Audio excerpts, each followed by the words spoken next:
Listen, we're 20 games into the season, and the Memphis Grizzlies have fired their coach, Dave Fizdale. He was the head coach of the team. He was in the second year. Listen, I don't think that was the right move to do, but I'll say this.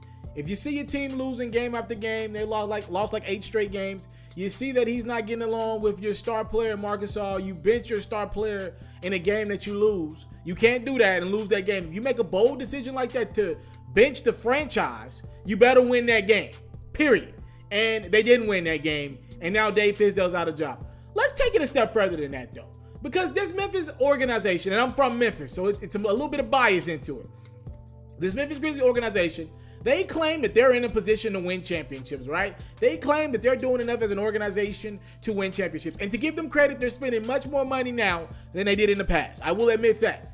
But let's talk about some of the moves that they've made over the last couple years. You want me to knock them about Zach Randolph, letting him go? I won't even do that. You want me to knock them about letting Tony Allen go? I won't even do that. Those were aging players, cornerstones of the team, but they were aging players nevertheless, and you got to find a way to move on. I'm not going to knock the Memphis Grizzlies about that. I'm not going to knock Chris Wallace about that. What I'm going to knock them about is the fact that there has been a overriding known thing in Memphis for at least 6 to 7 years, maybe a little longer than that. What has the Grizzlies needed? They've needed a 2 guard for the longest. No, they don't need someone who wants to pass the ball more. They actually need a Jamal Crawford, J.R. Smith. I said this countless times. A Nick Young, one of those guys who in some teams, in certain situations, it's frowned upon for them to take more shots. But on the Grizzlies, they'd actually be encouraged to take more shots. They've needed a guy like that for the last 7 to 8 years, and they've been unwilling to do that. It's known in Memphis that they need a scoring shooting guard, a scoring 2 guard, not somebody who just wants to defend like a Tony Allen. They need a scoring 2 guard. You know what they did put that money to, though? They gave it all to Chandler Parsons. Yeah, for those who don't know, Chandler Parsons is making $23 million. He has a couple more years left on this deal. And what has he done? Let's show his averages for this year. Well, most of the year he hasn't started in 17 games played. He's only started in 5. Now, this comes after last season where he was injured for most of it. I'm not lying. I'm just telling facts here. This year, Chandler Parsons, making $23 million, is averaging a whopping 8.6 points per game. All right, 8.6 points per game off the bench. He's rebounding about 2.7 rebounds a game. He's giving you 2 assists a game. And that's pretty much it. That's all he's doing for the Memphis Grizzlies. That's not enough. You know who's making less money than Chandler Parsons, more productive? How about Dillon Brooks? In 19 games played this season, he started in 11 of them. Been more productive than Chandler Parsons, averaging 8.7 points a game. You want to know how much money Dillon Brooks is making on the NBA season? He's making $815,000, all right? That's not even a 40th of what Chandler Parsons is making. You want me to keep going? JaMychal Green, in 7 games, he's averaging 10.9 points a game. He's averaging a little less than 5 rebounds a game. A productive guy for them nevertheless. You know how much money he's making this year?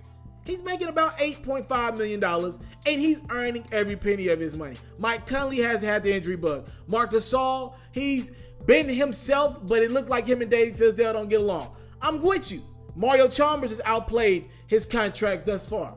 But when we're looking at this Memphis Grizzlies team, you got to bring up Chandler Parsons. He has been one of the biggest busts I've ever seen in the NBA. He's on a Kwame Brown level of bust. He stole money from Dallas, and he's stealing money from Memphis. Hell, he needs to be locked up in 201 Poplar for the thievery that he's got going on. Anybody that stole that much money in Memphis, you be in 201, you'll probably be in a prison. Chandler Parsons has done nothing to change the culture in Memphis. They brought him on to be a scoring forward that can defend as well. He's done none of that.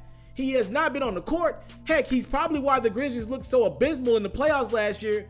Chandler Parsons is a bum, a bust if I've ever seen one, and we're not talking about that as much. We need him. Can you fire him? Get him out of Memphis. Take him on with Fizdale if you want to get rid of Fizdale. I don't support the firing of Fizdale. Again, when you lose 8 straight games and you're going from being one of the top teams in the West to now behind the Lakers in the standings, I get it. I ain't mad at that. But to not acknowledge the abysmal performance from Chandler Parsons is disgraceful to the city. They deserve better because that team and that fan base has been behind that team for quite some time now. The guys that have been on the court the last 4, 5, 7 years have given their all. Like guys like I named Zebo, Tony Allen, even Mark and Mike Conley. They give it their all night in and night out. They deserve better. Hell, I'm gonna be honest with you. Marc Gasol should have went elsewhere when he was a free agent. Mike Conley should have went elsewhere when he was a free agent, because the Memphis Grizzlies organization, the ownership, they do not deserve those players for some of the decisions that they made from that franchise.